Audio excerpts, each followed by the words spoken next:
Is it treats? Of course I did. Very quiet. It's eerily quiet today. Maybe the cookies are keeping everyone busy. You need something to drink.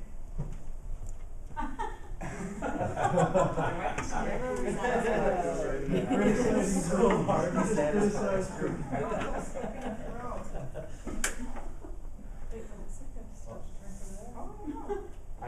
I bought coffee for everybody, and it's located at all the canteens around the building. Feel free to help yourself. I'd like to get the meeting started. We have one speech today, and all of our advanced communicator manual members. Looking forward to the speech.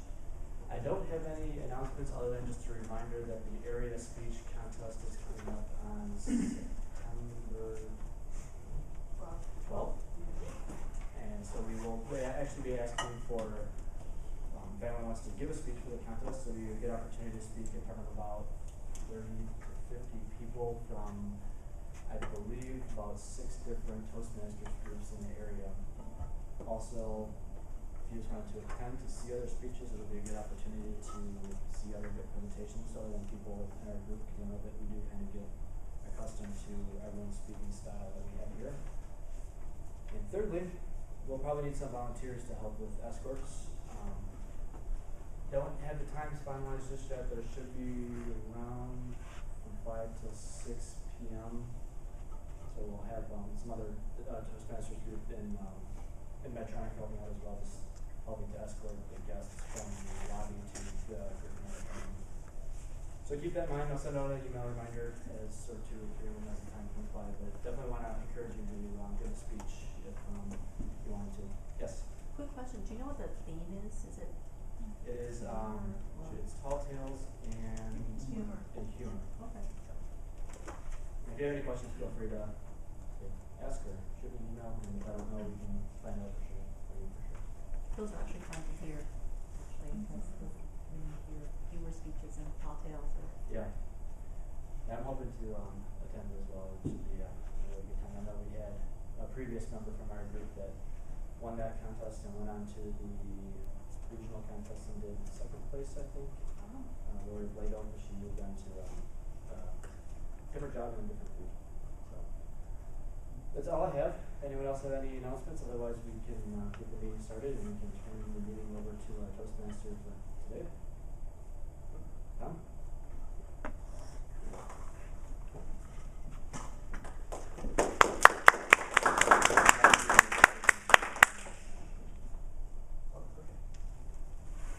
Welcome, fellow Toastmasters, to the August 3rd week of painfree MCs. First, I would like to call up Lori White for today's invocation.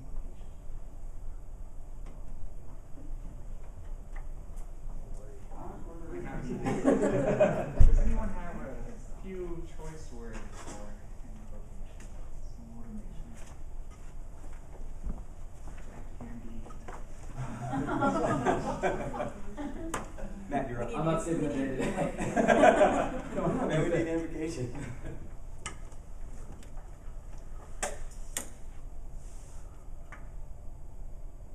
There was a very wise character on a television show called South Park by the name of Eric Cartman, who once said, "Follow your dreams, you can reach your goals. I'm living proof." Beefcake!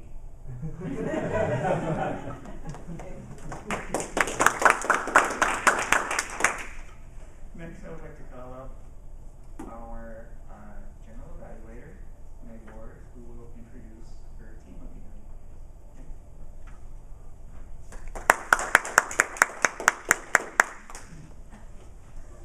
The role of the general evaluator is to provide comments on what went well during the meeting and then provide comments for improvement. And it's also to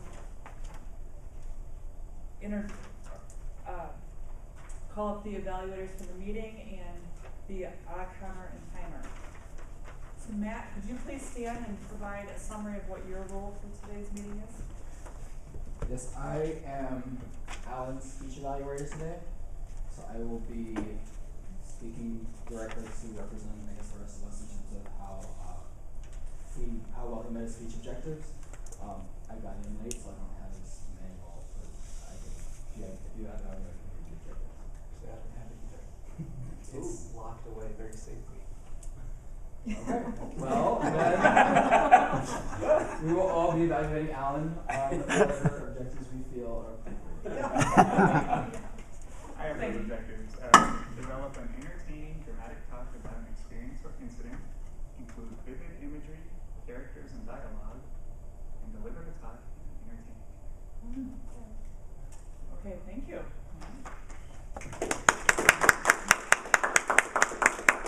And Arlene, can you please stand and provide a summary of your role as odd counter? I'll be listening to everyone who speaks today and counting pauses and ahs and all the filler words and any kind of speech language that maybe shouldn't be included in normal public speaking. I might make a note of that if I hear it also. Thank you. Jim, can you provide a description of timer today? I will be the timer today. I will time all the speeches and table topics talks. I will notify the speakers with the green in the table topics. They're usually 1 to 2 minutes. Green will be at 1 minute. Yellow will be at 1.5 minutes. Red will be at 2 minutes. And Alan, what's the length of your speech? 5 to 7 minutes. So I will hold up for Alan green at 5, yellow at 6, and red at 7. Stop. Thank you, Jim.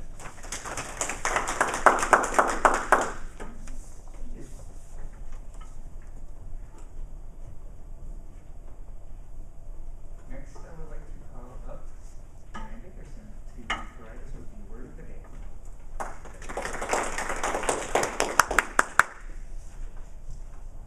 Today's word is assay, and its meaning is to attempt or try, or to examine or analyze.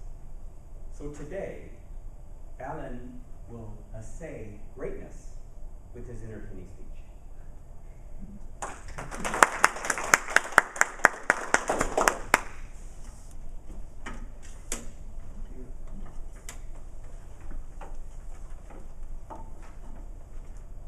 So our speaker for today is Alan Gardner.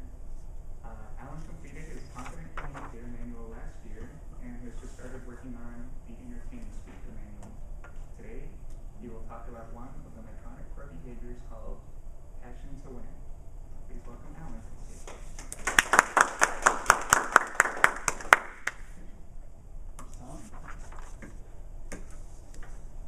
Yes, today I'll talk about one of our core behaviors, passion to win.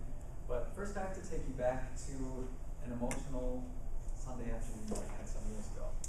I was going for a drive. It was a beautiful day out. I remember the sun shining on me, and I was driving at a fairly fast clip, I'll admit. I was a little bit in a hurry, and there was a fellow driving in front of me, and I just wanted to get around him.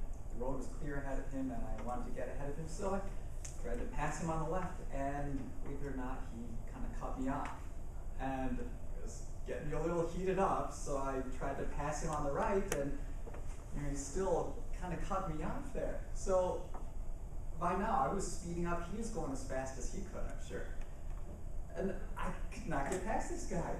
I could feel myself getting a little bit upset, and I was almost at my destination, but I was not going to let this guy stay in front of me. So, in fact, it was the last corner before I got to my destination, and I saw him just taking the regular path around the corner, so I cut in on the left, and I actually got side by side with this guy, and actually there was a little bit of contact, but he backed off, and I got ahead of him. So there you go. That was a very successful accomplishment by me. I don't know, you're probably thinking either I'm making this up or Alan has overcome some severe road rage issues that I've had in the past. But it's a true story. I should explain a little bit more that I used to participate in competitive go-kart racing. And we had our races on Sunday afternoons, and it was competitive. Although we were all friends, we all wanted to win. Now this is a big day for me because I was head-to-head direct competition with someone else, and I really wanted to get ahead of him. And I noticed that this was a departure from how I had been in the past. I didn't always have a passion to win, and that's what I want to tell you about today, how I discovered that and what it means to me. Now,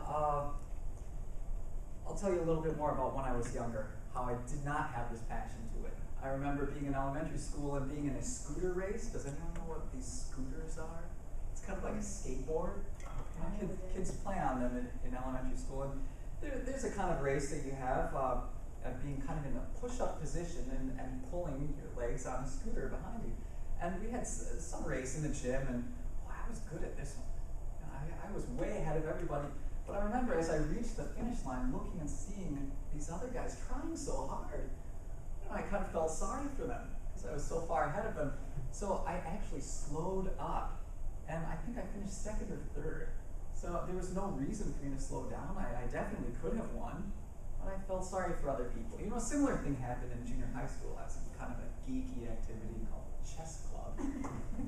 And I really liked chess, but I remember one day I was playing an excellent game. I had already taken my opponent's queen, and I saw the look on his face, and he even commented, "Oh, that wasn't very nice." You know, I felt sorry for him. You know, I saw one time I could have won, in fact. It was checkmate right before me, but I thought, you know, let him catch up a little bit, you know, so you won't feel so bad. Well, I ended up watching him demolish me, and he won. I think at that time I displayed more of a passion to lose. that was really what I was exuding at that time in my life.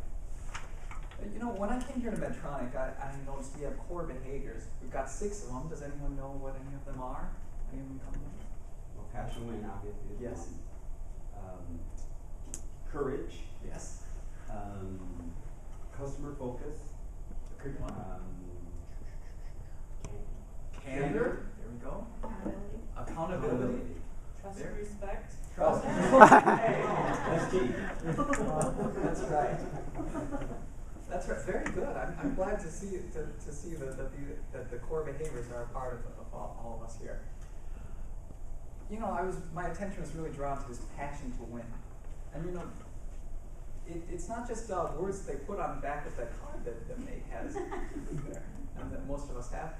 But, you know, it is defined for us, and the passion to win includes such things as having an urgency in the work that we do, you know, a desire to succeed. It's also a motivation to, or actually a desire to motivate others, and also to do continuous improvement in all that we do. That's what it means to have the passion to win. You know, and I see that around here in Medtronic. I see it a lot in athletes, in fact. Last week we heard from Matt Ailey over there, and he told us a little bit about a triathlon he was in. I might have been 2 weeks ago, but your words stick with me. You know, I think that in his descriptions of what he does, I can see a great passion to win. You know, through his preparation, his determination through a race. You know, he is always training and trying to continually improve himself, and he has a great urgency about it. And when I look at some of my favorite athletes, I love the Boston Red Sox. I don't know if there are any other Red Sox fans around here, but you know, their destiny for a long time seems to be to lose, especially to the Yankees. You know, it'd been 86 years that they've been trying to win, and in the end, they always fell apart. That just seemed to be a part of life for the Red Sox. But one year in 2004 seemed that they had a different kind of passion. They were at the end of their season against their hated nemesis, the Yankees, and they actually turned around in the 9th inning and won that game and the next 3 and went on to sweep the World Series. That, to me, was very, very inspiring. I could see these qualities of a passion to win in that Red Sox team. And that really inspired me a lot. I think that all of these examples I'm telling you really are a passion to win because it also motivated me. That's one of the things, to motivate others to succeed. And once I felt that passion to win, I felt that